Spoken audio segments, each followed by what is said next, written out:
मुख्यमंत्री योगी आदित्यनाथ ने रविवार को गोरखपुर में कोतवाली थाना के पास योग गुरु परमहंस योगानंद की जन्मस्थली पर स्मृति भवन निर्माण का भूमि पूजन एवं शिलान्यास किया। इस अवसर पर उन्होंने कहा है कि सुरक्षा के वातावरण में ही विकास संभव है और उत्तर प्रदेश में बेहतर सुरक्षा के कारण विकास निरंतर आगे बढ़ रहा है। उन्होंने बताया कि इस पर्यटन विकास परियोजना पर 2768 लाख रुपए की लागत आएगी। पूर्ववर्ती सरकारों पर कटाक्ष करते हुए उन्होंने कहा है कि 2017 से पहले माफिया और भ्रष्टाचारी समानांतर सरकार चलाते थे और योजनाओं को हड़प लेते थे। अब स्थिति बदल गई है और जमीन पर कब्जा करना आसान नहीं है। उन्होंने बेटियों और व्यापारियों को छेड़ने वालों को गंभीर परिणाम भुगतने की चेतावनी दी। मुख्यमंत्री ने कहा है कि 2017 के बाद सुरक्षा बेहतर होने से प्रदेश तेजी से विकास कर रहा है और हर जिला विकास, विरासत संरक्षण और रोजगार के लिए नई उपलब्धियां हासिल कर रहा है। पाकिस्तान को आतंकी राष्ट्र बताते हुए उन्होंने घोषणा की है ब्रह्मोस मिसाइल, जिसने हाल ही में पाकिस्तान के एक जहाज को निशाना बनाया, अब लखनऊ में बनेगी। उन्होंने कहा है कि उत्तर प्रदेश में बनने वाली तोप दुश्मन को कपाएगी और यह प्रदेश में सुरक्षा के बेहतर माहौल के कारण संभव हो रहा है। उन्होंने राष्ट्र को सुरक्षित रखने के लिए हर नागरिक में देश के प्रति समर्पण का भाव होने पर बल दिया। परमहंस योगानंद के योगदान पर चर्चा करते हुए मुख्यमंत्री ने कहा है कि पूर्वजों और विरासत से भटका व्यक्ति अंधकार में चला जाता है। उन्होंने योगानंद जी की जन्मस्थली पर योग मंदिर बनाने की बात कही और उनकी साधना और अध्यात्म से वैश्विक स्तर पर बनी पहचान का उल्लेख किया। इस अवसर पर एमएलसी डॉक्टर धर्मेंद्र सिंह, विधायक फतेह बहादुर सिंह सहित कई गणमान्य व्यक्ति उपस्थित रहे। में भइल और बात महाराज जी के जानकारी में रहल, महाराज जी इस पे पूरा काम करवाए और आज आपके समक्ष इसका शिलान्यास हुआ है। महाराज जी भी पूजा किया। मैं ऐसे पूज्य महाराज जी की इस सेंसिटिव सोच को, इस बारीक सोच को मैं दिल से नमन करता हूँ। हम चाहे को जोरदार ताली के साथ पूज्य महाराज जी की इस सोच को, जहां पर एक निस्वार्थ सोच कहल जाला। एक निस्वार्थ संत गोरखपुर से जुड़े थे, मंदिर से लगाव था, मंदिर जाते थे, जैसे भी उनके शिष्य ने बताया। आपको सारी डिटेल में मैं ऐसे महाराज जी का स्वागत करता हूं और सदैव करता रहूंगा कि महाराज जी अब हमेशा गोरखपुर को तोहफे के साथ साथ एक ऐसी नींव देते हैं, एक ऐसा ईंट रखते हैं, एक ऐसे मील का पत्थर रखते हैं जो आने वाली पीढ़ी के लिए एक बहुत कारगर साबित होगा। यहाँ से जो जो लाभ होंगे, यहाँ से जो जो शिक्षाएं होंगी, विश्व के लोग आएंगे यहाँ पर। ऐसे में श्री मंगलेश श्रीवास्तव जी आज गोरखपुर के विकास की एक महत्वपूर्ण कड़ी को हम लोग आगे बढ़ाने के लिए यहाँ पर आए हैं और यह महत्वपूर्ण कड़ी है 132 वर्ष के बाद इस स्थान पर इसके पुनरुद्धार के इस पवित्र आयोजन का साक्षी बनने के लिए हम सब उपस्थित हुए हैं। याद करिए 5 जनवरी 1893 को इसी स्थान पर एक बंगाली परिवार में जो रेलवे में अधिकारी थे, उनके घर में एक नन्हे शिशु ने जन्म लिया जिसका नामकरण श्री मुकुंद लाल घोष पड़ा।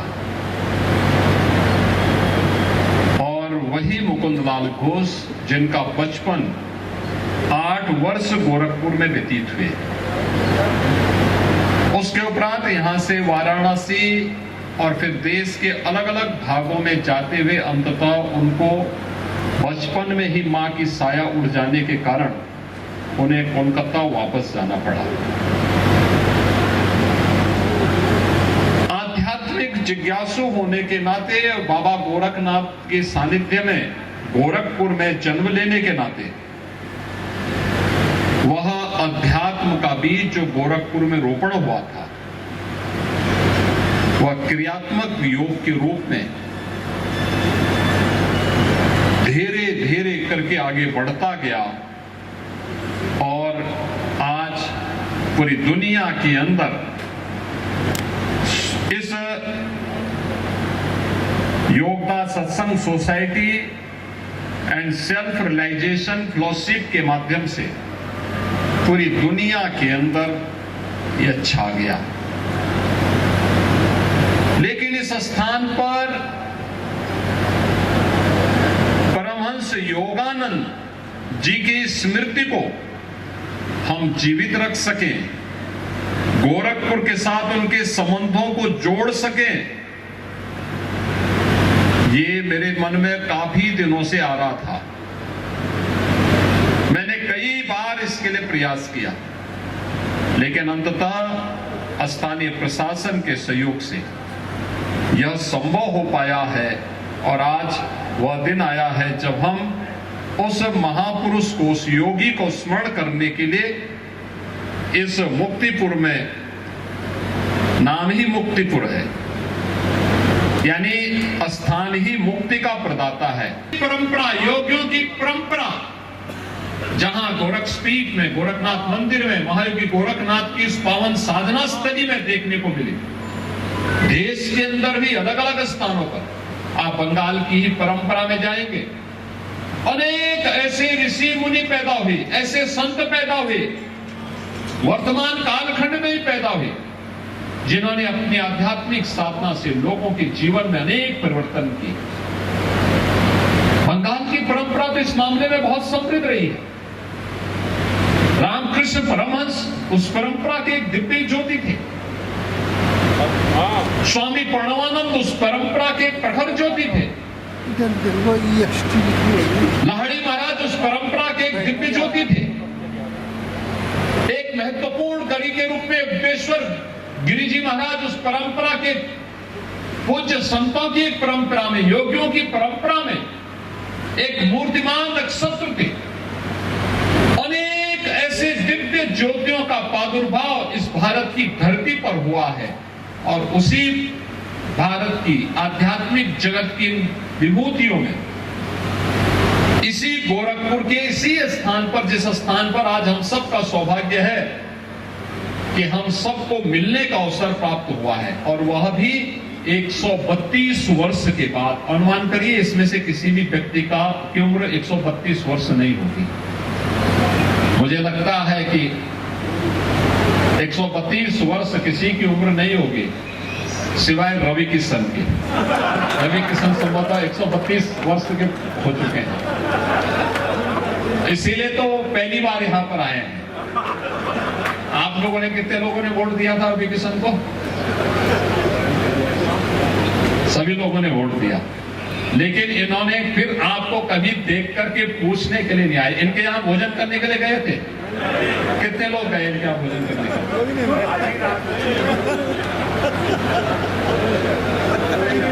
यानी वोट दिया लेकिन कभी मिलने नहीं आए, इसीलिए आज मिलने के लिए आए हैं 132 वर्ष के बाद। आज ये मिलन यहाँ पर हो रहा है, और उस मिलन का शुभ संकेत दिया है योगानंद परमहंस जी महाराज की कृपा से। बिना संतों की कृपा से संभव नहीं हो सकता, और यह संभव हुआ है उनकी कृपा से। यह हमारा सौभाग्य है आज ऐसे तपस्वी को, ऐसे साधक को, मुमुक्षु की प्राप्ति के लिए, जिनका पूरा जीवन भारत की इस पवित्र ज्ञान की धरोहर को, आध्यात्मिक परंपरा को वैश्विक पटल पर स्थापित करने के लिए लगा, ऐसी विभूति को इस गोरखपुर ने जन्म दिया। और वे जब भी रहे गोरखपुर का नाम सदैव स्मरण करते रहे।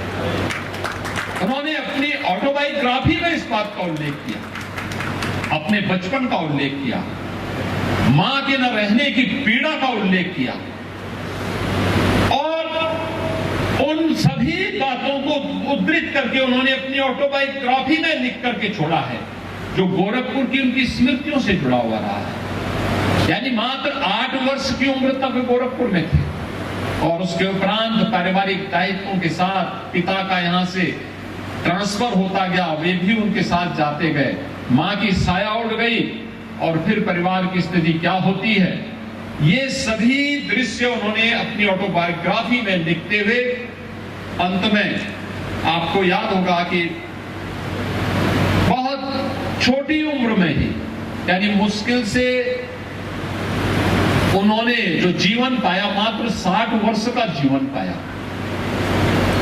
और उस 60 वर्ष के जीवन में ही वे वैश्विक क्षितिज पर छा गए भारत की आध्यात्मिक धरोहर को लेकर। आज यहां पर उनके अनेक सैन फ्रांसिस्को से या दुनिया के अनेक क्षेत्रों से उनके शिष्यों का यहाँ का आगमन, या रांची से योगदान सत्संग सोसाइटी से जो लोग आए हुए हैं, या गोरखपुर उनके अनुयायी हैं, या देश के अंदर भी अलग अलग क्षेत्रों में उनके जो अनुयायी हैं, वे आज भी इस बात का स्मरण कर पाते हैं।